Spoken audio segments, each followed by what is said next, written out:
Hello everyone, just going to do a quick overview of the magic spells, buffs, and attacks sound library here today. So recently undergone some updates. I went through, updated all the metadata. So every single spell has updated description and keywords so that everything's a little bit more specific. And then also this is now compliant with the universal category system, if that's something you've been following. In addition to both of those things, I've also added a new small category of spell sounds. So I'll kind of take you through some of that. So if this is a library that you already own, you should be able to, with your download link that you already would have acquired, you can go click on the link, and then the new version of these files will be available if you want to grab them or not. If you need a link, I can always resend one. So just contact me directly and with your invoice number or your email address that you used, and we can take care of it. So anyway, into the library. Let's take a look at my Soundminer session here. So again, you can kind of see how the file name is following the universal category system naming convention. So for this library, it's obviously it's going to have the category. And then I have, for this library, it does have a vendor category. So that's what you're seeing here, the arcane spells. And then there's an effects name here. And then you have my vendor tag, vendor ID. And then you have the library at the end there. So real quick, I can go through and play a few of them. All right, so there's some arcane spells.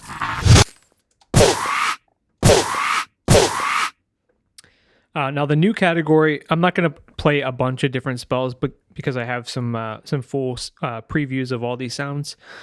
But here's the new category. So temporal. So this is a new category that I added as a bonus, while doing the update. So this stuff is kind of glitchy.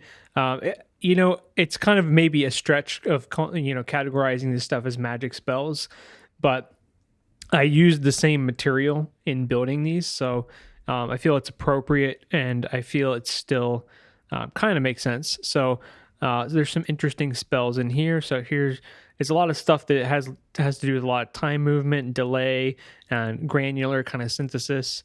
So I try not to go too heavy, but it's kind of it's definitely a different effect than what's in the rest of the library.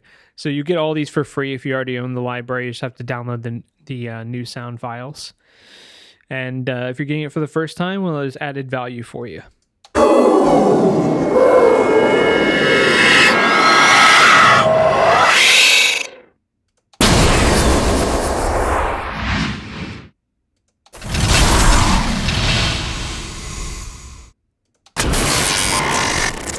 Yeah, I like these ones here.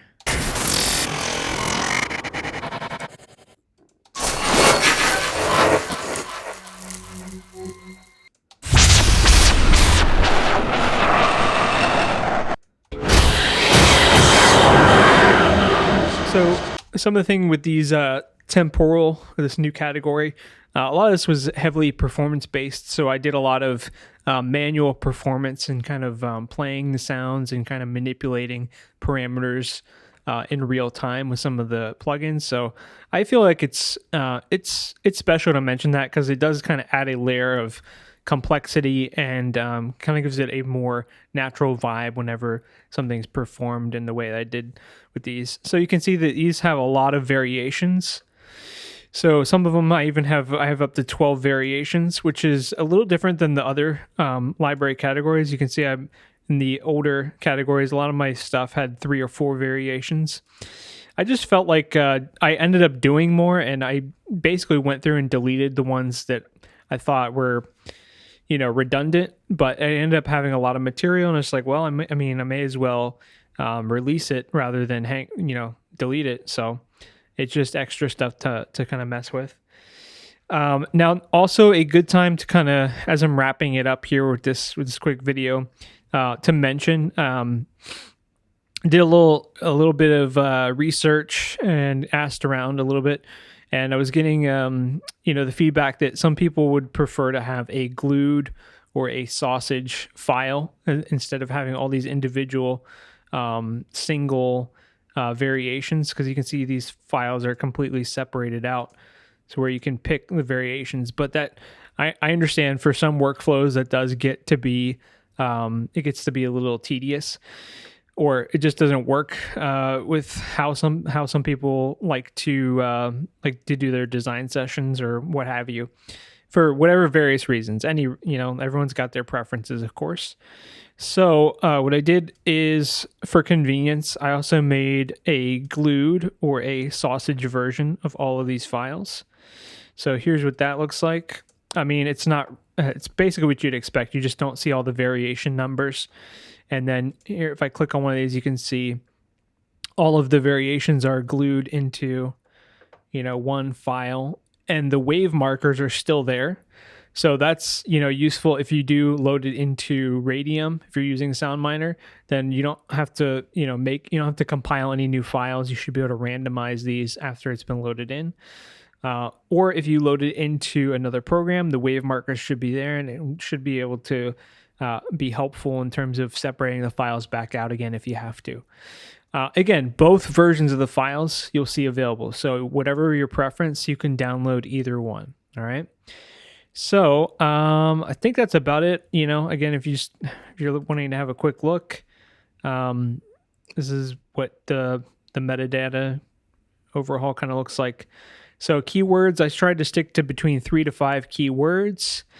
And then the description, each spell description is entirely unique. So I went through, really listened to everything, and really tried to write some unique kind of descriptions for these, so that things can be found easier and then your search results are a little more relevant. When I originally did these libraries, some of the older ones, I just didn't really know any better, and I did the best I could at the time. So with this sweeping redo of all the information in the files and restructuring, hoping to kind of make everything on the same level playing field and kind of improve the quality for all the older libraries that are there. They're starting to show their age a little bit. So yeah, you have your description, you have your keywords, and then if you're not using Soundminer, the keywords and description are combined. It's a little difficult to see. So you have the keywords at the front, and then they're followed immediately by the description that's here. So everything would be in that BW description category for everyone's convenience. Library, that's obviously there. Again, if you want to have a closer look at the metadata, or you want to have a closer look at the track sheet, that track sheet is downloadable on the product page. I think that's really about it. I mean, I know this is kind of this is very kind of a clinical type of video, but I just, again, wanted to kind of go over these updates, just because I feel it's this is an important thing that I want to do, and so this is taking up a lot of my time right now. But just know that I'm kind of working on these, and I've gotten a lot of requests over time for different types of updates, and I'm working hard at it. So hopefully, I can go back and improve the quality of all these things. So anyway, that's it for now. Take care of yourselves. And again, appreciate all the feedback and the patience with new releases and so on. So.